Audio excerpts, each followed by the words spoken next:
ঈদ উল ফিতর সমাগত। মুসলমানদের জন্য এটা শ্রেষ্ঠ উৎসব। পুরো রমজান মাস আমরা ঈদের নামাজ ও উৎসবের জন্য অপেক্ষা করে থাকি। ঈদের কয়েকদিন আগে থেকে রাজধানীবাসী ছুটতে শুরু করেন নিজ নিজ গ্রামের বাড়ির দিকে। রাজধানী প্রায় ফাঁকা হয়ে যায়। ঈদের অব্যবহিত লাগে যেহেতু বিপুল সংখ্যক মানুষ দেশের বিভিন্ন স্থানে যাওয়া শুরু করে, তাই সড়কে শৃঙ্খলা এই সময়টায় জনস্বার্থ সংশ্লিষ্ট গুরুত্বপূর্ণ প্রয়োজন।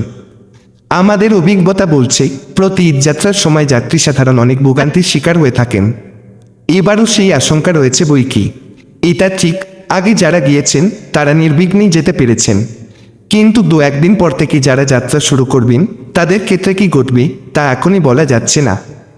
তবে আসার কথা, ভরমুখ মানুষের যাত্রা নির্বিঘ্ন করতে ঢাকা মেট্রোপলিটন পুলিশ ব্যাপক প্রস্তুতি নিয়েছে। রাজধানীর গুরুত্বপূর্ণ প্রবেশমুখ ও বাস টার্মিনালগুলো ঘিরে নেওয়া হয়েছে বিশেষ নিরাপত্তা। পুলিশ কর্তৃপক্ষ বলছে, কোনো ধরনের বিশৃঙ্খলা বরদাস্ত করা হবে না। তবে প্রশ্ন হচ্ছে, রাজধানীর প্রবেশমুখে ও বাস টার্মিনালে শৃঙ্খলা থাকলে পুরো যাত্রা নির্বিঘ্ন হবে এমন কোনো কথা নেই।